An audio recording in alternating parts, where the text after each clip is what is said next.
Bienvenidos a una emisión más de su noticiero de ABA Televisión. Mi nombre es Cristian Romero y estas son las noticias. El Papa Francisco ha nombrado al padre Fabio Salerno como su nuevo secretario personal. El Papa Francisco ha elegido un nuevo secretario personal. Es el padre Fabio Salerno, quien hasta ahora desempeñaba su función en el Vaticano dentro de la sección para las relaciones con los estados de la Secretaría de Estado del Vaticano. El nuevo colaborador de Francisco nació en Catanzaro, Italia, en 1979 y fue ordenado sacerdote en 2011. El padre Fabio Salerno forma parte del cuerpo diplomático del Vaticano. Fue secretario de la Nunciatura Apostólica en Indonesia y formó parte de la misión permanente de la Santa Sede ante el Consejo de Europa en Estrasburgo.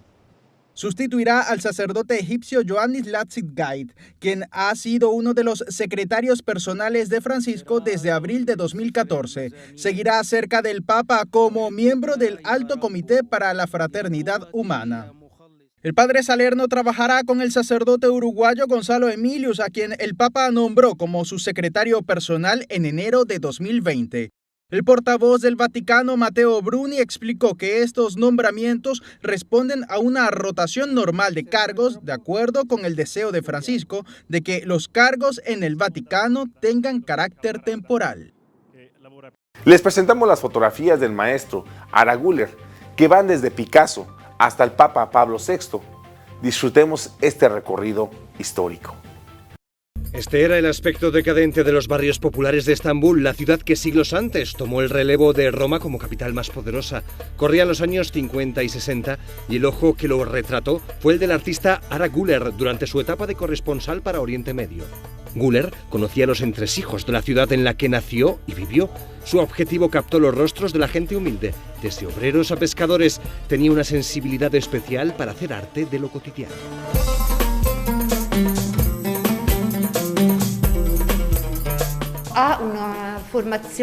Tuvo una formación peculiar. En su juventud trabajó en teatro, en el mundo del espectáculo y de hecho los personajes del espectáculo. Y no solo, son protagonistas de una de las secciones de la muestra. Su objetivo también retrató a famosos de su tiempo, desde Picasso, Winston Churchill o Sofía Loren, hasta el Papa Pablo VI.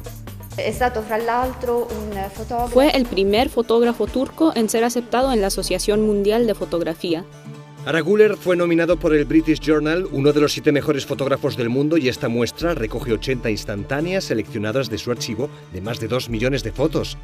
Güler falleció en 2018 y desde entonces su obra ha recorrido el mundo. En Roma permanecerá hasta el 20 de septiembre.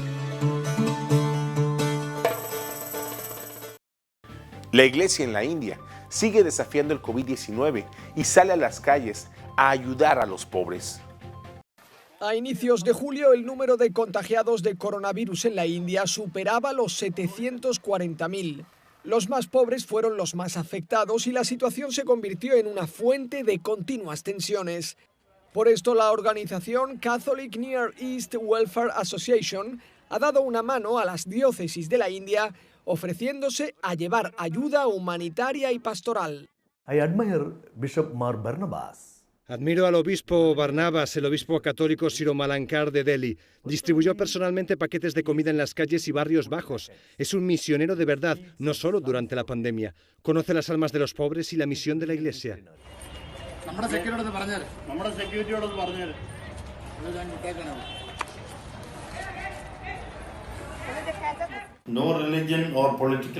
A ninguno de los grupos políticos o religiosos les interesa esta gente. La gente espera ansiosamente un Salvador que los redima. El desafío es ir a esos lugares e identificarse con ellos, vivir con ellos y decirles que hay un Señor que se preocupa por ellos. Mar Barnabas explica que hay misiones católicas en 13 estados del país. Durante la emergencia sanitaria, con la ayuda de la Catholic Near East Welfare, han distribuido paquetes de comida e higiene a personas que vivían en la calle, en las zonas más remotas y difíciles de acceder. Encontrarás cientos de sacerdotes católicos, religiosos y obispos ayudando a los pobres. No distinguen de religión, casta o credo. La pandemia nos ha impuesto el distanciamiento físico por seguridad, pero eso no puede ser obstáculo para la caridad. La asociación Catholic Near East Welfare espera ofrecer más ayuda todavía. Están en regiones difíciles de otros continentes, tanto de Europa del Este como Oriente Medio y el noreste de África. A continuación tenemos el agrado de presentarles una reflexión del Evangelio del Día a cargo de nuestro director general, Jaime Sevilla.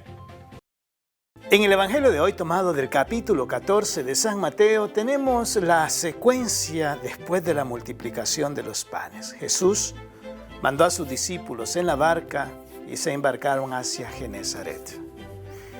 Pero mientras iban ya adentrados en el agua, vino un viento y que casi la barca las mecía, casi hasta tumbarla. Entonces, de repente vieron a Jesús caminar sobre las aguas, acercándose a ellos, y pensaban que era un fantasma. Y les dijo Jesús: no teman, soy yo. Y Pedro, como siempre impulsivo, le dice: Señor, si eres tú, manda que yo camine también. Y entonces le dijo Jesús: sí, Pedro, ven, camina. Y Pedro bajó de la barca y comenzó a caminar. Pero al sentir el viento, tuvo miedo y empezó a hundirse. Me gusta esta frase. Primero, porque muchas veces en medio de toda esa catástrofe e incertidumbre que hay alrededor nuestro, parece que nuestras vidas se hunden. Pero vemos asomarse a Jesús y le decimos: Señor, queremos ir hacia ti, queremos caminar en esa paz, en esa serenidad. Y Jesús nos dice: claro, vengan. Y nosotros comenzamos. Pero de repente vienen los problemas nuevamente. De repente vienen otra vez otro tipo de enfermedades, necesidades. Y entonces cunde el miedo y comenzamos nuevamente a hundirnos. Y le gritamos al Señor: sálvanos. Sálvanos de la miseria, sálvanos de la enfermedad, sálvanos de estos problemas, sálvanos de estas situaciones en que nos encontramos. Y Jesús nos toma de la mano. No sin antes decirnos: gente de poca fe. Y esa es la verdad. Cuando nosotros quitamos la mirada de Jesús y la ponemos en otras cosas de la vida, es entonces cuando comenzamos a hundir la nuestra. Hemos perdido el horizonte, hemos perdido de sostener la mirada fija en ese Jesús que nos llama, que nos invita. Mis queridos hermanos, el Evangelio de hoy es para no desperder la mirada nuestra de Jesús. No la desprendamos, porque en nuestra fijación de esa mirada está realmente nuestra salvación, nuestra salida a flote de todos esos problemas y situaciones que arrastramos en nuestra vida diaria. Seamos gente de fe. Señor, aumenta nuestra fe. Que así sea.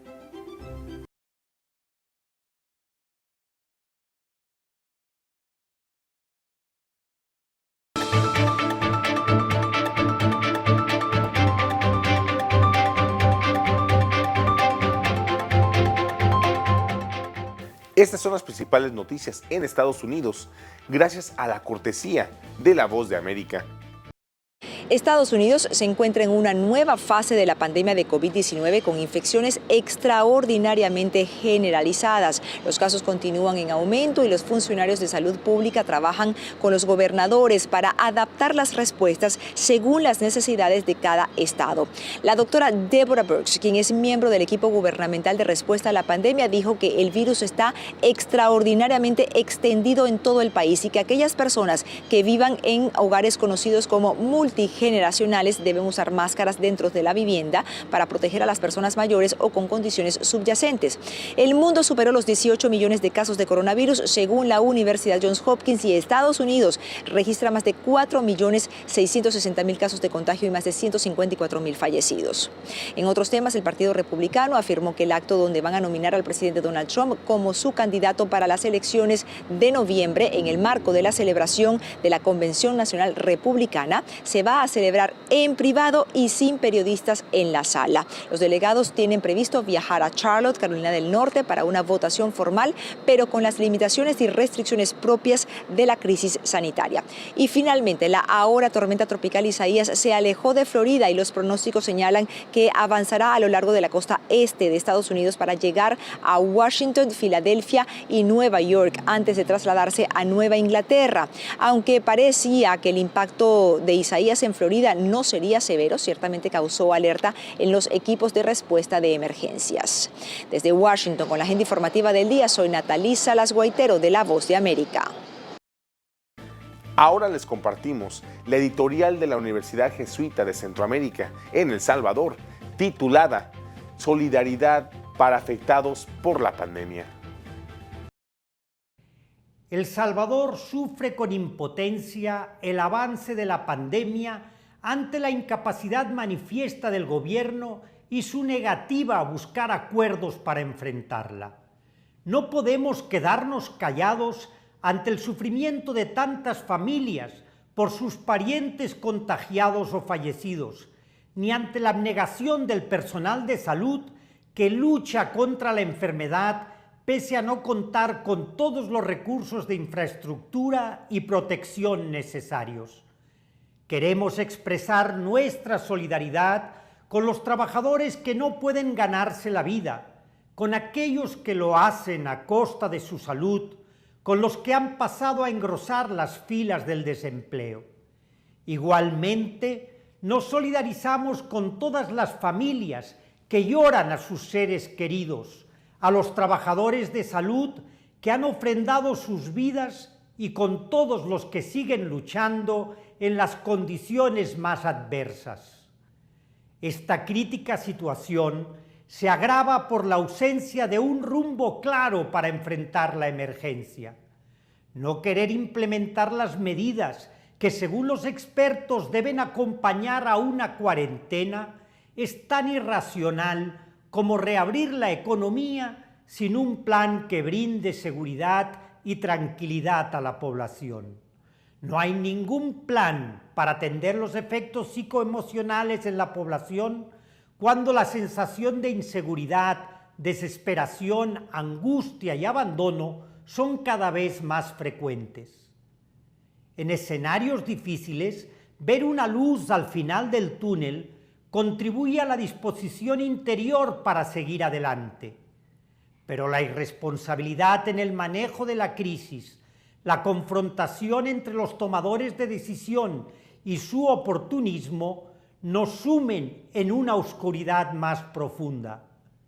Es indignante que en una situación tan crítica se utilice el Estado para beneficio propio de familiares o allegados, como vemos en los cada vez más numerosos casos de corrupción revelados por el periodismo de investigación. Queda claro que estas acciones no son cosa del pasado. La epidemia de la corrupción es el mal que mantiene prostrado a El Salvador porque ha llevado al descuido de la educación y la salud y a perpetuar las condiciones deficientes de vida de la mayoría de la población. Ante todo ello, animamos al gremio médico a seguir exigiendo todas las medidas de bioseguridad y que se les faciliten los equipos requeridos para combatir el virus. Exhortamos al pueblo salvadoreño a respetar disciplinadamente las medidas de protección y a estar atento a lo que recomienda la ciencia. Ahora nos trasladamos a Sudamérica, donde nuestro amigo el padre Manuel Rodríguez, de nuestra cadena hermana JN19 Televisión, nos tiene preparado el siguiente reportaje de lo que está ocurriendo en ese país. Reporta para la cadena de televisión ABA y JN19 del Perú el padre Manuel Rodríguez, misionero claretiano, desde Lima. En el plano político hoy hay una gran noticia, y es que el primer ministro que ha formado ya gabinete, se presenta ante el Congreso. ¿Para qué? Para pedir el voto de confianza. Ahí él va a exponer los planes del gobierno. Fundamentalmente el plan lo presentó ya el presidente, el día del discurso del aniversario de la independencia, pero ahora él tiene que presentar el cómo y el dónde se va a realizar ese proyecto que ya anunció el presidente. Esperamos que reciba el voto de confianza y que vaya progresando el Perú por todos los medios y en todos los sentidos. En cuanto a la Iglesia, lamentamos el fallecimiento de un padre, el padre Miguel Simón, párroco de la parroquia de la Natividad del Rímac en Lima.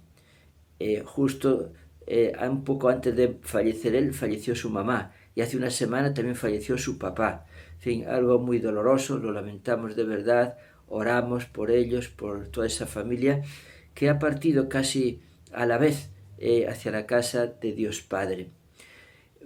Pero también hay cosas muy buenas, muy hermosas, nos alegra mucho. En Arequipa, por ejemplo, hay un sacerdote, el padre Corzo, que va a visitar a los enfermos en esas carpas que están a la puerta del hospital y en los carros allí recibiendo el oxígeno, pues de una manera muy imperfecta. Pero el padre los visita, le piden oraciones, ora por su salud, y también en las casas pues administra la unción de enfermos. Le felicitamos al padre que está haciendo esta labor pastoral tan hermosa y a la vez tan arriesgada. Allí también en Arequipa falleció un padre, el padre Alpaca, contagiado. También lo lamentamos y pedimos a Dios que sustituya también ese sacerdote por otro, porque la verdad que necesitamos muchos sacerdotes dedicados a la evangelización, al pastoreo de las almas. Bien, pues el Perú sigue muy contagiado. Se habla de que son más de 50.000 los fallecidos. Sería como el país de más fallecidos por este virus del mundo, proporcionalmente, lógicamente, porque Perú tiene 33 millones nada más. Y por otra parte, pues el gobierno está empleando las reservas para ayudar a las familias más necesitadas, y en esto pues les felicitamos. Tiene reservas el Perú pues bastantes, macroeconómicas. Después de México y Brasil es el país de América del Sur que tiene más reservas. Reportó para ustedes el padre Manuel Rodríguez, misionero claretiano desde Lima.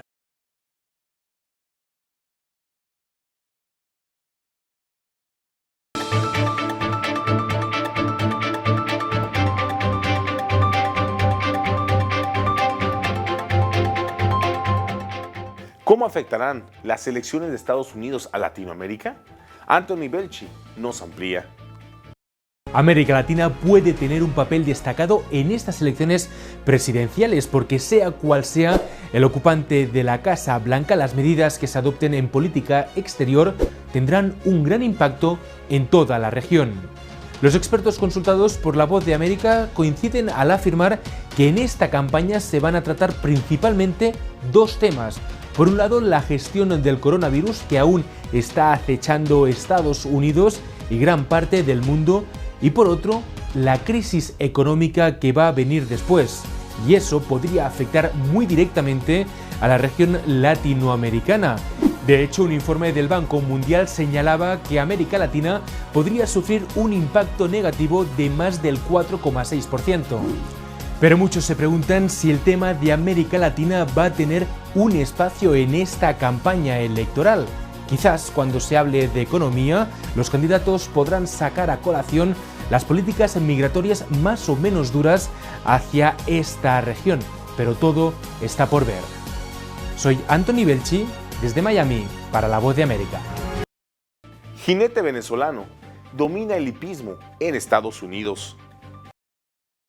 El jinete Javier Castellano ha galopado hacia la cima. Con valentía y coraje, vuela en las pistas de carreras. El venezolano emigró a Estados Unidos hace 25 años y su destreza lo ha convertido en uno de los grandes exponentes del hipismo estadounidense. Mi papá fue jockey, al igual que mi tío. Siempre lo llevé en la sangre, siempre llevé ese anhelo que quería ser un jockey triunfador, ganar carrera. Los caballos que cabalga son sus compañeros de vida. Nos contó que la complementación con ellos es integral. Es una vibra que tú tienes, eso lo transmite. Puedes tener tristeza, eso lo transmite el caballo. Tienes que estar positivo, eso transmite y eso te ayuda para llegar al éxito. La pandemia descarriló al deporte. La mayoría de los hipódromos permanecen cerrados, otros operan carreras sin público. Pero con o sin espectadores, las victorias de Javier han generado más de $300 millones. No tiene comparación que tú vayas para un hipódromo y veas tus caballos en persona y vivas esa adrenalina. Castellano, quien vivió en carne propia el COVID-19, nos contó que la angustia lo alertó como una fusta. Bueno, me voy a morir, voy a parar de respirar, enfrentarse a la vida diariamente, esos 14 días. El único jinete hispano en ganar 4 años consecutivos el Eclipse Award, uno de los reconocimientos más prestigiosos en el hipismo estadounidense, continúa preparándose. Buenas carreras, buenos entrenadores, los mejores entrenadores de los Estados Unidos, los mejores jockeys de los Estados Unidos. Estamos en pleno, como quien dice, apogeo en todo el verano. Con las riendas de su vida, Javier Castellano se dirige a la consecución de sus intenciones. Alonso Castillo, Voz de América, Miami. Este es el comunicado oficial del arzobispo de San Salvador por las fiestas patronales en honor al divino Salvador del mundo.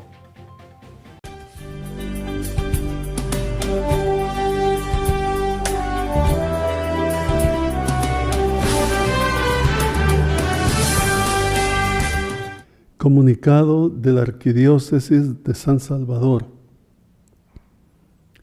Primero, el recién pasado 31 de julio fue profanada la Santa Eucaristía en la capilla que venera la sangre de Cristo en la Catedral de Managua, Nicaragua.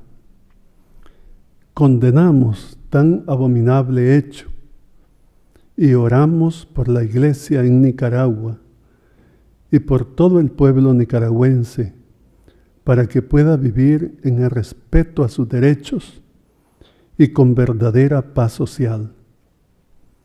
2. Este pasado viernes, en la cripta de nuestra catedral, inició la gran peregrinación de Monseñor Romero, la que concluye este día en Ciudad Barrios. Peregrinación que año con año hacemos desde la tumba hasta la cuna de nuestro amado profeta. Este año necesariamente ha tenido que ser sin la presencia física de fieles a causa de la pandemia, pero con la participación virtual de millares de personas. La peregrinación es un tiempo especial de reflexión y oración. Nos hemos sentido acompañados por nuestro santo mártir, pastor y profeta en nuestro camino de fe. De modo especial, en este momento aflictivo a causa de la pandemia, suplicamos a Monseñor Romero interceda por todos y nos obtenga la gracia del cese de dicha pandemia. Tercero, el próximo jueves 6 de agosto celebraremos la solemne fiesta del Divino Salvador del mundo, patrono de nuestro país. Como ya hemos expresado, será una celebración sin la presencia física de fieles. Estamos obligados a hacerla así por el alto grado de contagios que tenemos en este momento. Pero sí será con la presencia virtual de las personas. Ya hemos iniciado la fiesta con la celebración del novenario en honor al Divino Salvador del mundo. el cual se celebra cada día a las 4 de la tarde.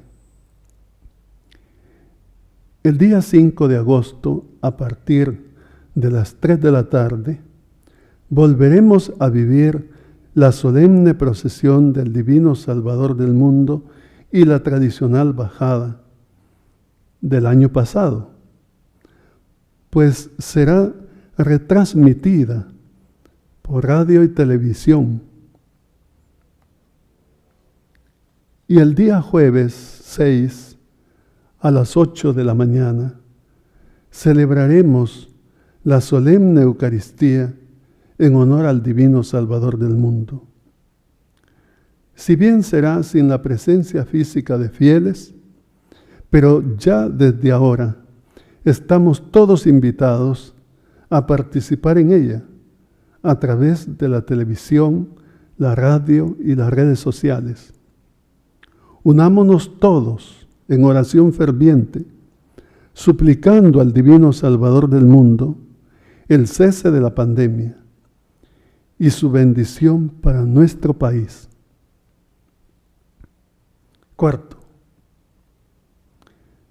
pedimos una vez más al Estado, en sus distintos poderes, el Ejecutivo, el Legislativo y el Judicial, ponerse de acuerdo para hacer frente a la pandemia en beneficio del pueblo, deponiendo los intereses personales, de grupo o de partido, movidos verdaderamente por el bien común. La salud y la vida de las personas deben estar por encima de cualquier otro interés. Dado en San Salvador el 2 de agosto de 2020. Muchas gracias por su atención. Día a día con el Papa Francisco. Es un espacio diario que destaca la noticia o mensaje principal del Papa para la Iglesia Universal. Sintonízanos todos los días y mantengamos de esta manera nuestra unidad eclesial junto al sucesor de Pedro. Día a día con el Papa es un programa de ABA Televisión.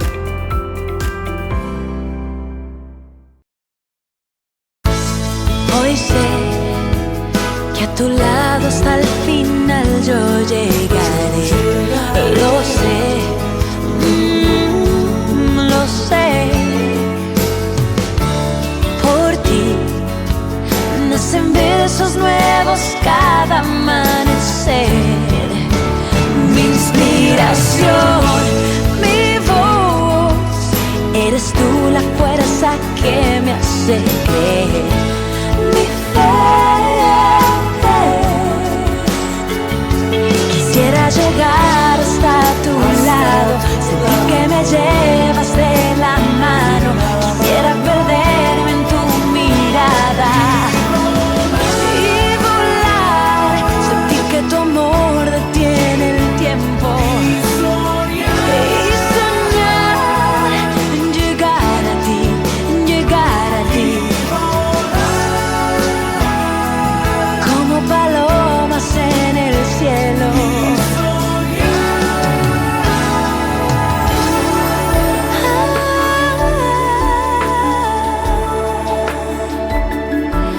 Llegar a ti.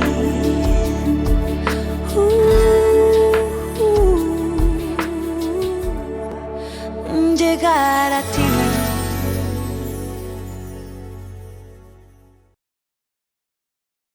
Y así llegamos al final de una emisión más de su noticiero de ABA Televisión. Muchas gracias por su preferencia y continúe con nuestra programación. Nos puede sintonizar en vivo los 7 días de la semana por www.abatvn.com, por Canal 75 de Guatemala por Multivisión, en nuestras plataformas digitales de Roku TV y Amazon Fire, así como en nuestras cadenas hermanas y por supuesto en nuestras redes sociales. Ahí nos vemos y que Dios les bendiga.